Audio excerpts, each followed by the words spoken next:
Selamat datang kembali di channel YouTube Dinkes Situbondo Channel. Lewat podcast Ngeteh Yuk, ngobrol tentang kesehatan yuk. Karena semuanya bisa kita obrolin baik-baik dengan secangkir teh. Oke, cuaca pagi yang cukup cerah ya. Berikut juga ini telah hadir beberapa narasumber yang pagi ini juga ingin memberikan materi-materi ya tentang pelayanan masyarakat tentunya. Dan Anda Taretan Sehat Situbondo bisa mengikuti live streaming melalui channel YouTube Dinkes Situbondo Channel dan juga bisa mengikuti siaran radio di 90,3 SBI FM Situbondo. Nah, langsung saja mungkin bisa dijelaskan ya tentang program Sehati ini, Bapak Kadin, silakan. Baik, terima kasih. Assalamualaikum warahmatullahi wabarakatuh. Waalaikumsalam. Pemirsa semua Taretan Sehat, alhamdulillah saat ini kita kembali di acara podcast dari Dinkes ini ya, membahas tentang Sehati. Apa sih Sehati itu? Jadi Sehati ini adalah program unggulan dari Bapak Bupati ya, program unggulan yang dimana ini merupakan suatu singkatan ya, yaitu Situbondo Sehat Gratis. Nah, tapi bagaimana sih sebetulnya program Sehati ini?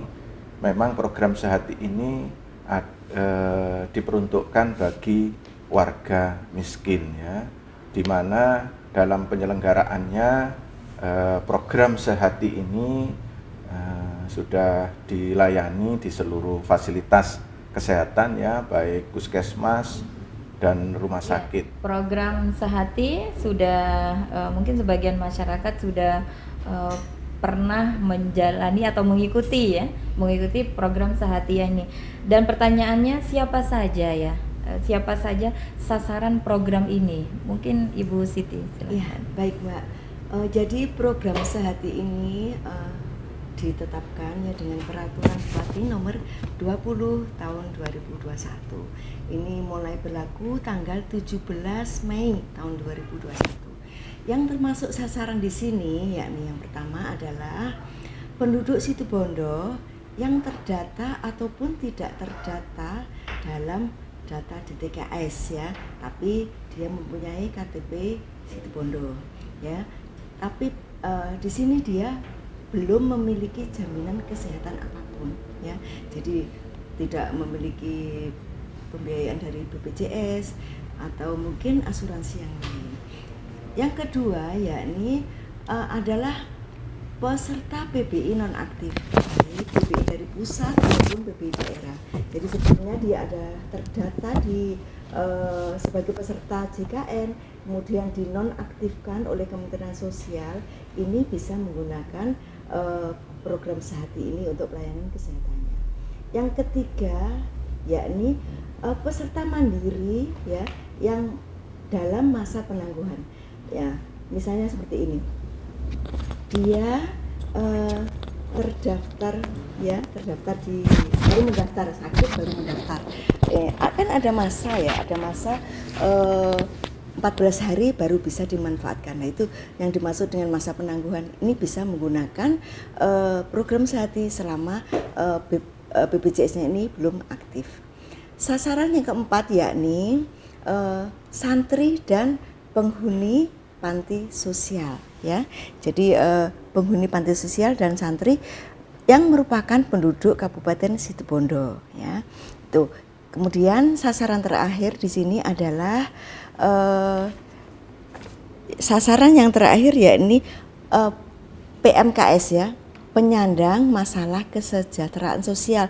Di situ ada gelandangan dan sebagainya, itu bisa menggunakan Sehati, serta terduga KIPI ya, kejadian pasca ikutan imunisasi. Jadi setelah imunisasi bayi-bayi ini karena merupakan program bisa ditanggung oleh program Sehati. Begitu Mbak. Iya.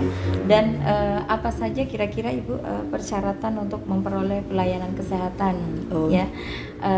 Mungkin Bapak Dwi bisa menjelaskan persyaratan untuk mendapatkan pelayanan kesehatan dengan pembiayaan Sehati ini, Bapak. Iya, baik. Jadi pemerintah Kabupaten Situbondo ya Sekali lagi ini merupakan program unggulan dari Bapak Bupati kita, Bapak Haji Karna Suswandi atau yang akrab disapa dengan Bung Karna.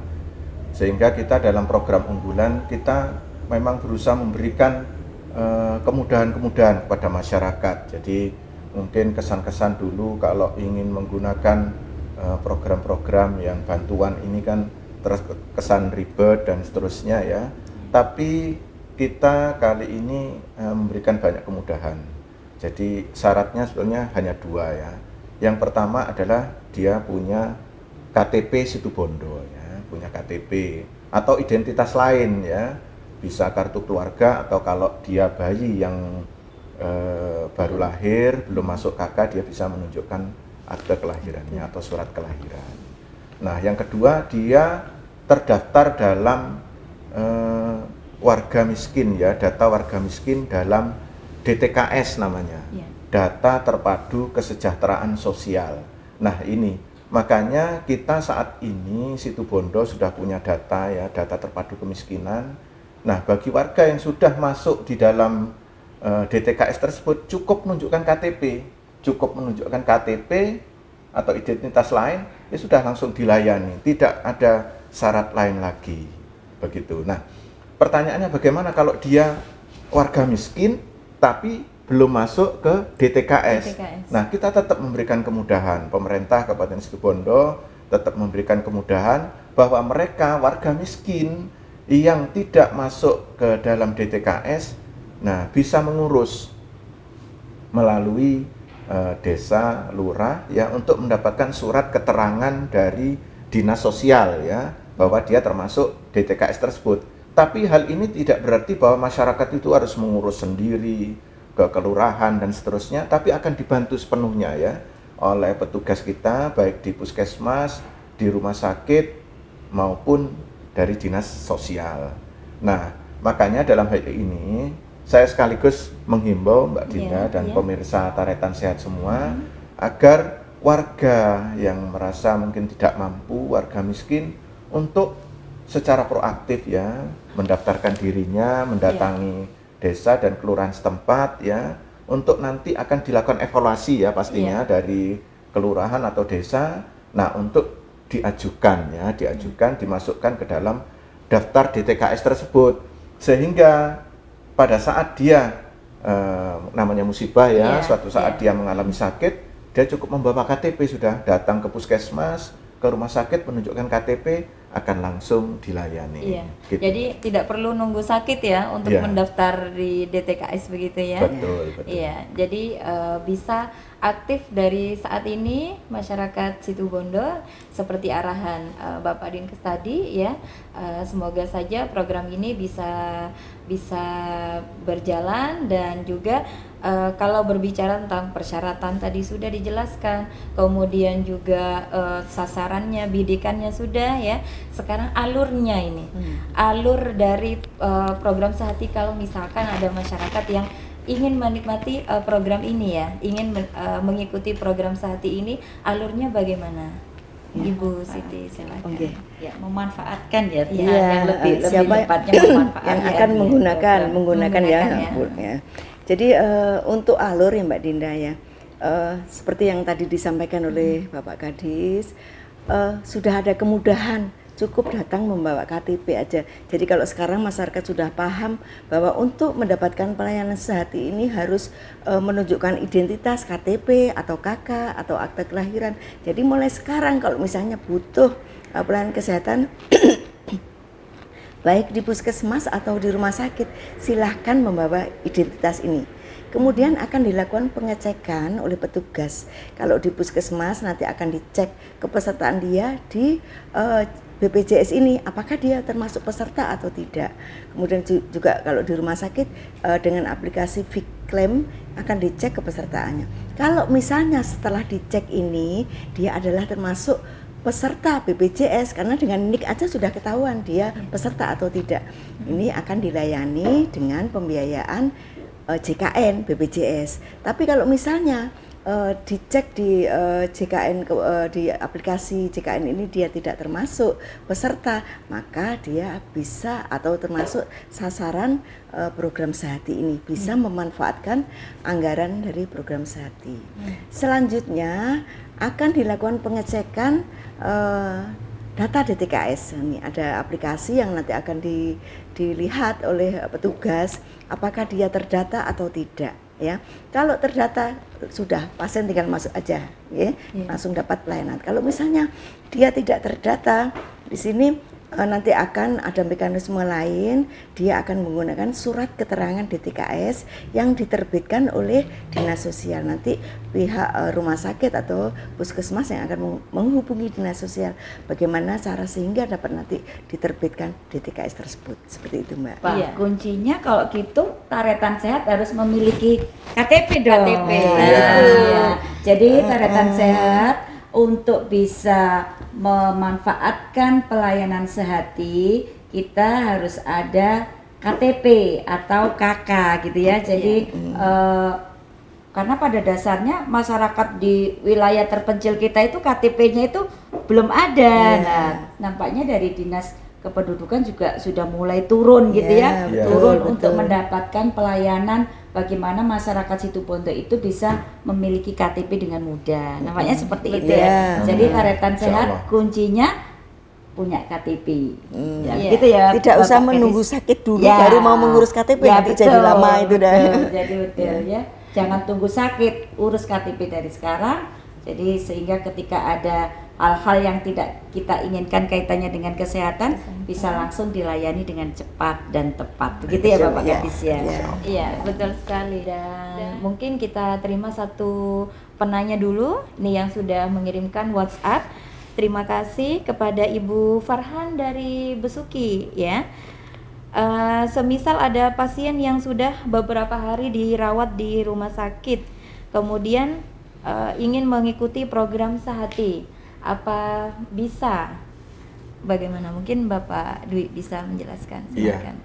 Memang dalam beberapa kasus ya, masyarakat mungkin yang masih belum mengerti ya dengan program Sehati ini, kemudian dia sakit, masuk ke rumah sakit ya, ternyata dia adalah warga miskin dan dia misalnya baru tahu ya kalau ada program Sehati, ya masih kita beri kesempatan, tapi memang ada syaratnya ya. Iya. Dia harus menempati kelas 3. Jadi nggak boleh kalau pasien dia di kelas 2, kelas 1 terus dia mau menggunakan Sehati, nggak bisa meskipun bisa, dia warga miskin, karena dia berarti kalau dia menempati kelas 2, kelas 1 kan berarti dia mampu ya. Nah, dalam hal ini kita beri kesempatan bagi pasien tersebut 7 hari setelah dia keluar dari rumah sakit untuk melengkapi administrasinya, tapi jangan setelah pulang memberitahunya. Jadi memberitanya tetap ketika dia masih Masih dalam ya? perawatan Dalam ya. perawatan. Dan lebih-lebih kita harapkan bahwa dia itu bisa memberitahu sejak awal. Jadi sejak awal dia masuk ke rumah sakit atau ke puskesmas, dia langsung menyampaikan bahwa dia akan pakai Sehati. Makanya itu mungkin dalam kesempatan ini masyarakat, pemirsa semua bisa menyebarkan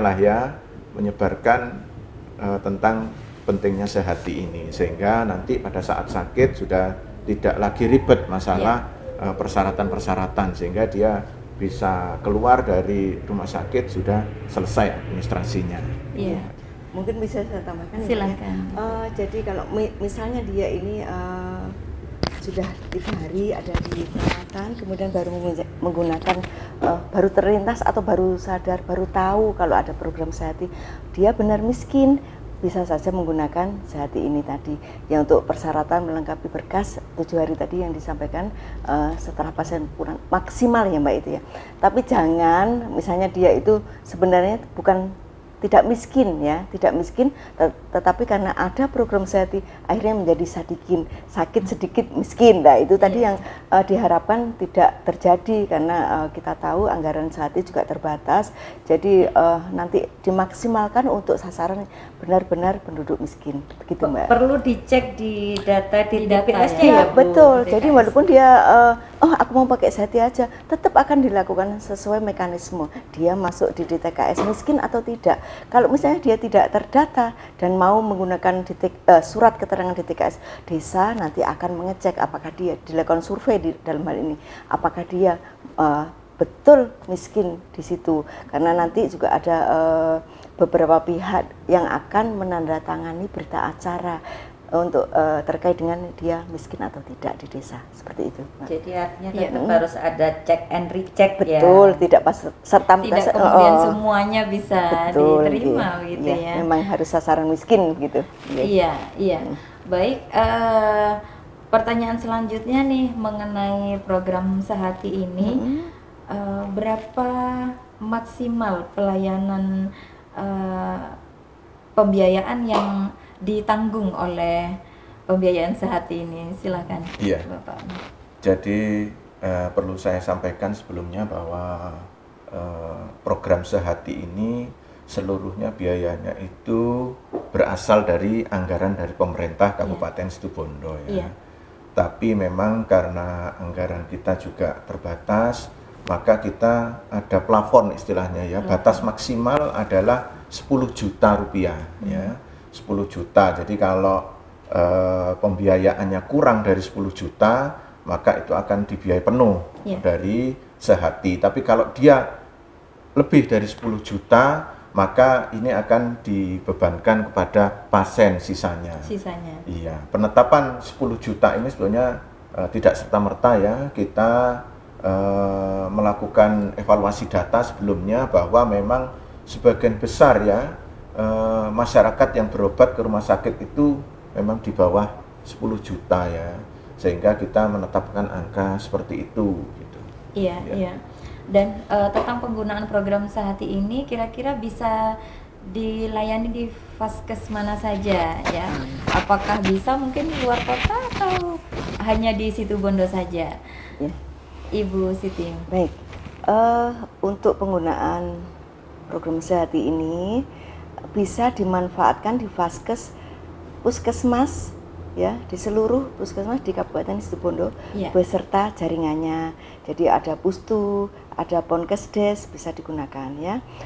Kemudian bisa digunakan di 3 rumah sakit luar daerah, dalam daerah maksud saya. Bisa di Abdurrahim, bisa di Rumah Sakit Besuki, dan bisa di Rumah Sakit Asem Bagus ya.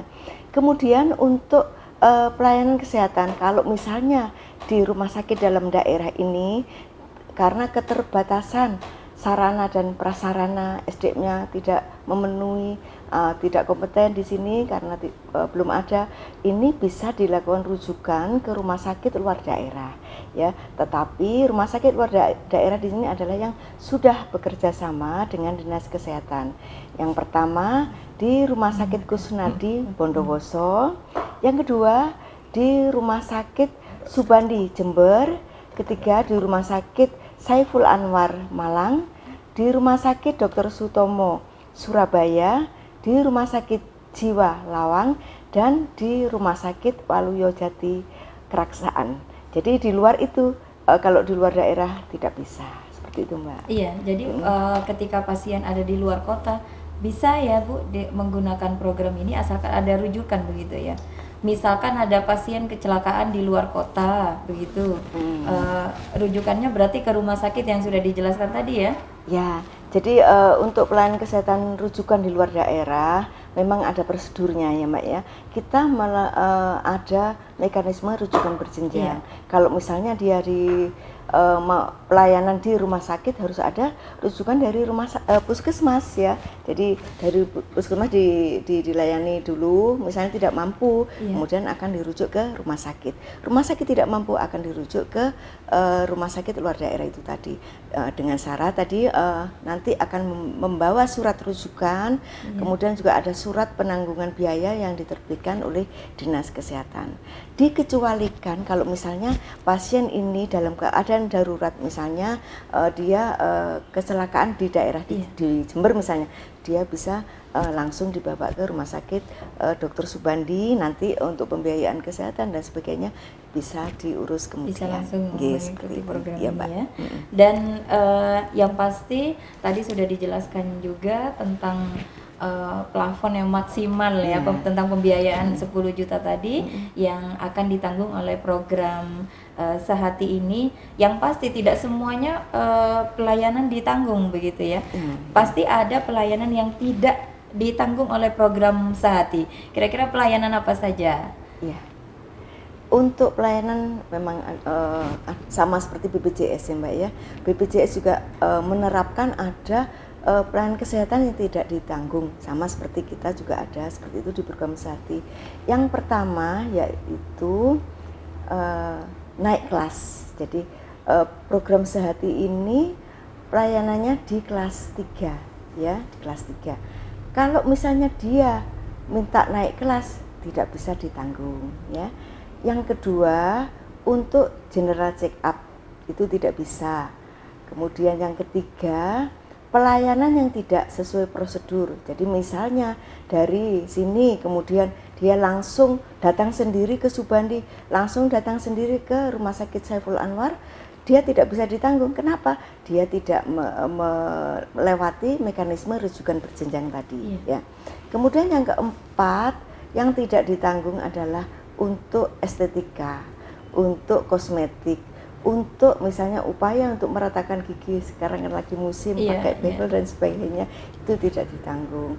Kemudian untuk makanan bayi, juga untuk alat kontrasepsi, untuk pengobatan infertilitas, dia bayi tabung, kemudian impotensi, itu juga tidak ditanggung oleh dinas program Sehati ini. Juga untuk pelayanan gawat masa tanggap darurat ya. Jadi ada bencana, kemudian di situ ada tanggap darurat, ada pelayanan kesehatan yang dilakukan, ini tidak dilakukan, tidak ditanggung Sehati karena biasanya untuk keadaan seperti itu sudah ditetapkan atau ada pos sendiri untuk menanggungnya. Dan untuk acara bakti sosial juga tidak ditanggung di Sehati ini. Gitu Mbak. Iya. Beberapa poin memang tidak semuanya bisa ditanggung oleh program Sehati. Betul, ya. Ada batasan-batasannya. Betul, sendiri ya. Ya, betul. Oke, kita berharap masyarakat bisa memanfaatkan program ini. Terima kasih. Pertanyaan dari Naila ya, tentang program Sehati.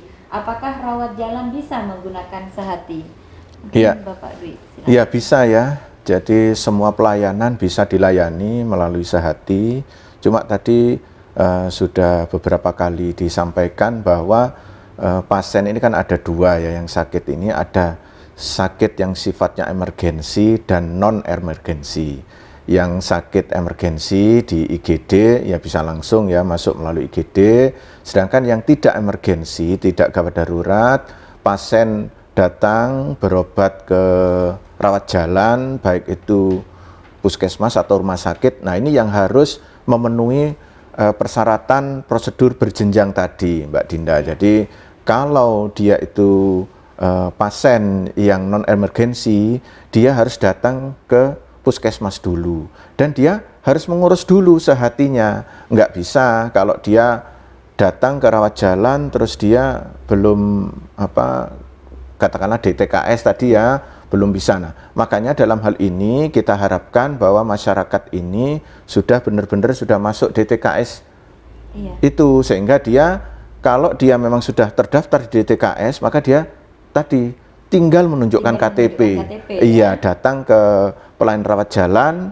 Nah, cuma tadi kalau dia warga di satu kecamatan, misalnya di Asem Bagus gitu ya, ya dia datang ke puskesmas Asem Bagus.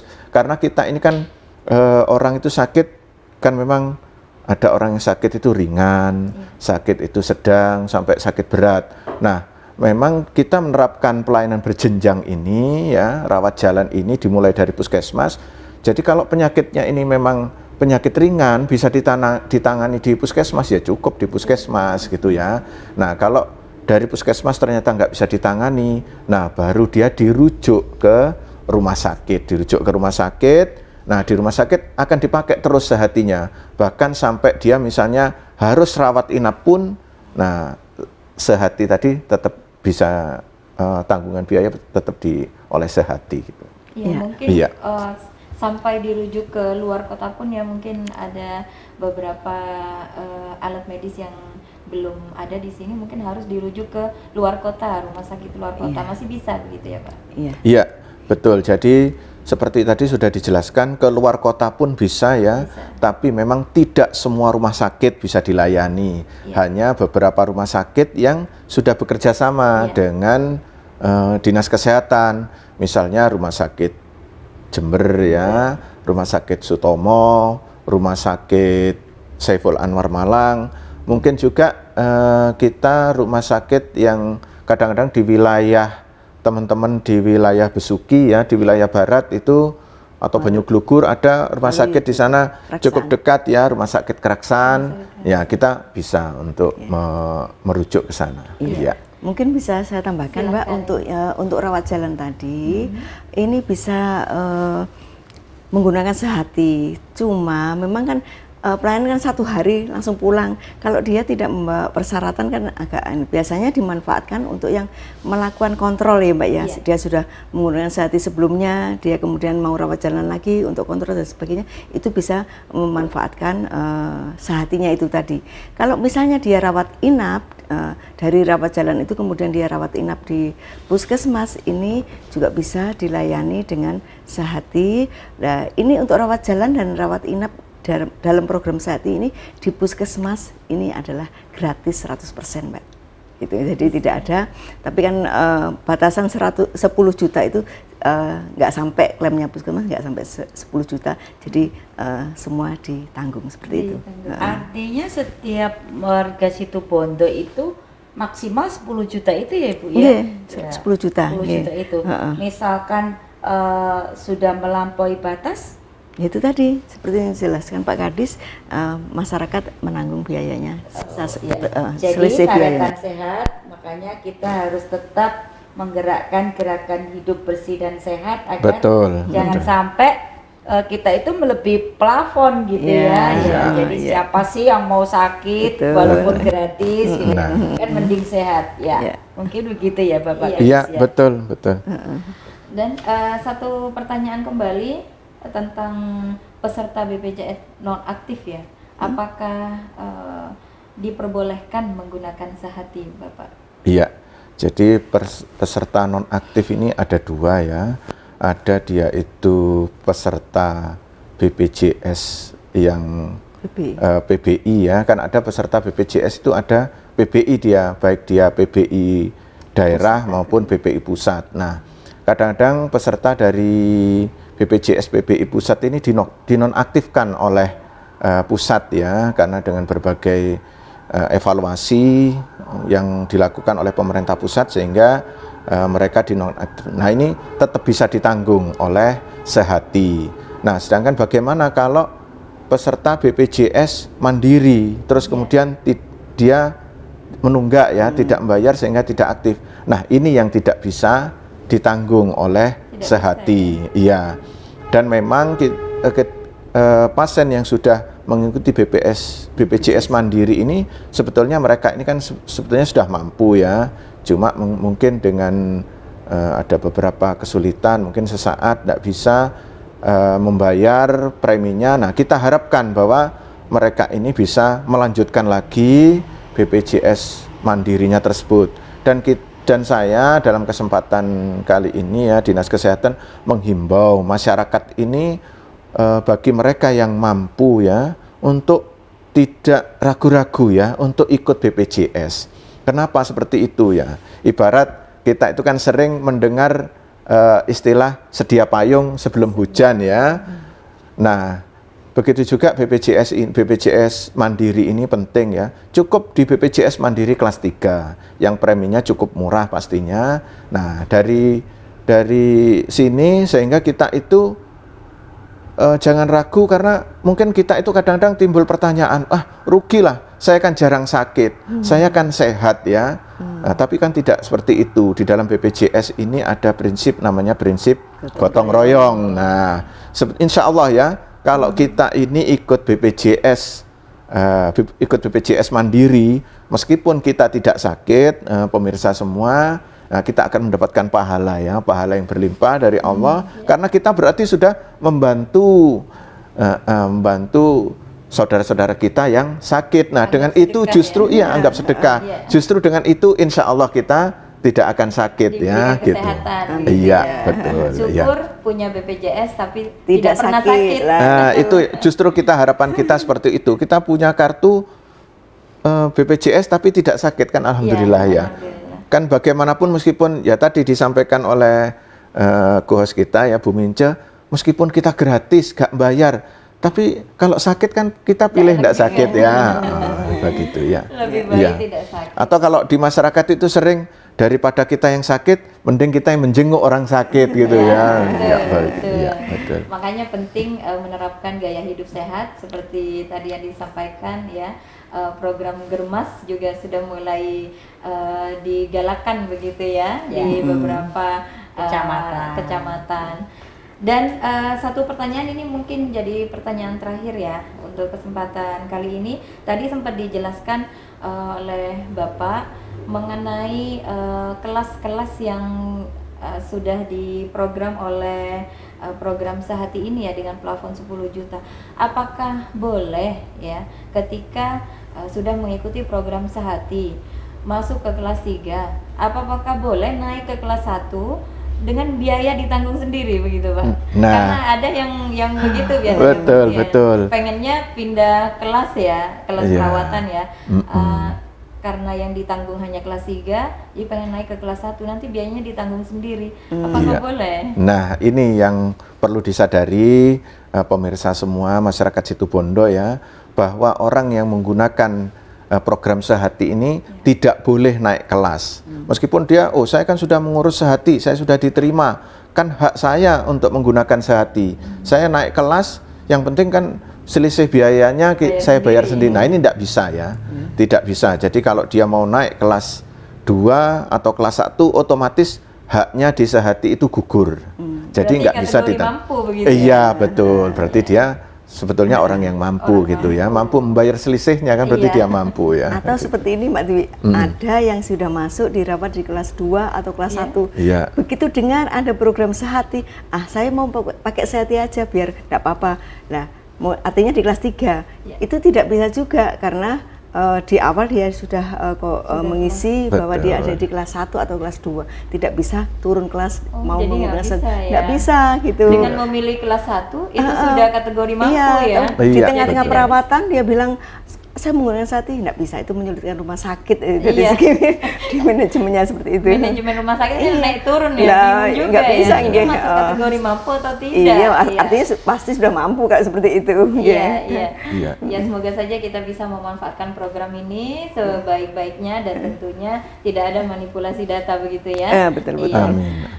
Sebagai penutup, kami persilahkan Bapak Dwi untuk menyampaikan tentang program Sehati ini, apa yang disampaikan pada masyarakat Situbondo melalui program ini.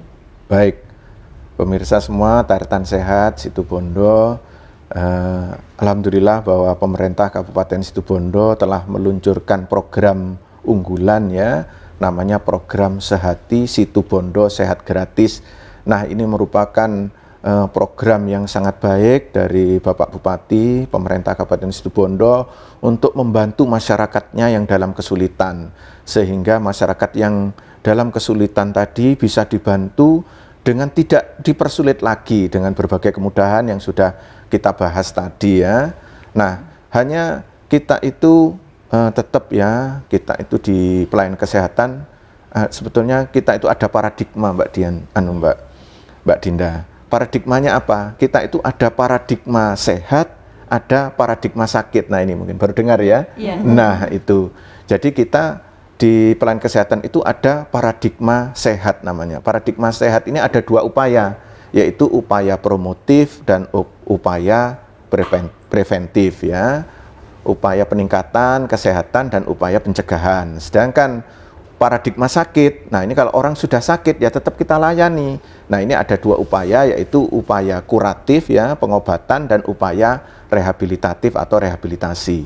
Nah kembali kepada tujuan kita ya dalam pelayanan kesehatan itu, kita lebih utama adalah menuju paradigma sehat ya, karena sehat itu lebih murah ya. Coba kita ingat ya, kemarin kita ada pandemi COVID-19 ya. Bagaimana waktu awal-awal itu masyarakat masih enggan untuk ikut vaksin. Padahal ikut vaksin dengan vaksinasi itu jauh lebih murah ya. Coba kita bayangkan, vaksin itu mungkin harganya hanya puluhan ribu ya, mungkin antara 20-30 ribu ya sekali vaksin ya. Bayangkan kalau orang belum divaksin kemudian dia sakit berat, kena COVID ya, masuk rumah sakit dengan gejala berat, bahkan meninggal dunia ya. Nah gejala berat kita lihat biaya-biaya pasien COVID di rumah sakit itu sampai habis 20 juta, 30 juta, 50 juta. Padahal kalau mau bervaksin cuma puluhan ribu. Nah itu ya, ini menjadi bukti bahwa kita itu sehat itu lebih mahal, lebih murah harganya ya. Jadi secara finansial itu kita lebih diuntungkan kalau kita sehat. Nah ini juga upaya dari Dinas Kesehatan ya, kita menuju paradigma sehat ya, ada Germas ya, Gerakan Masyarakat Hidup Sehat. Nah di sini kita mengutamakan bagaimana, ini bagian dari upaya promotif tadi Mbak ya, jadi bagaimana kita jangan sampai sakit ya, misalnya dengan pola makan yang seimbang, olahraga teratur ya. Juga penting misalnya pemeriksaan kesehatan ya, cek kesehatan ya, deteksi dini ya, cek kesehatan itu juga penting. Saya mungkin ada cek kesehatan yang sebetulnya murah ya, kayak cek gula darah, cek kolesterol, tensi ya. Saya contohkan ya, kita saat ini adalah bulan deteksi dini ya, di Dinas Kesehatan kita mengadakan berbagai acara untuk pemeriksaan dini ya. Untuk apa? Kita contohnya kadang-kadang orang sederhana ya, tekanan darah. Tekanan darah itu kalau nggak terkontrol, dia sering tekanan darah ya, ini ada satu akibat yang sangat fatal Bapak Ibu semua, yaitu kita bisa gagal ginjal ya. Jadi mungkin sedikit info dari saya bahwa pasien di rumah sakit itu ya, pasien hemodialisa gagal ginjal itu karena masalah-masalah yang mungkin kita sepelekan setiap harinya, yaitu karena diabetes dan darah tinggi. Nah, dengan kita terus rajin cek kesehatan, nah kita bisa sedini mungkin untuk mengobati penyakit kita sebelum kita parah. Itu saya kira. Jadi intinya sehat itu murah ya, sakit mahal katanya betul, masyarakat. iya, betul. Tapi dengan adanya program Sehati ini sudah tidak mahal lagi ya. Iya, gratis malah ya. Iya. Jadi semoga saja program ini bisa terus berjalan sesuai dengan visi misinya, dan yang pasti bidikannya juga tepat pada masyarakat yang kurang mampu. Betul. Gitu ya. Baik, mungkin kita tutup podcast kita pagi ini di program Ngeteh Yuk, ngobrol tentang kesehatan yuk, karena semuanya bisa kita obrolin baik-baik dengan secangkir teh.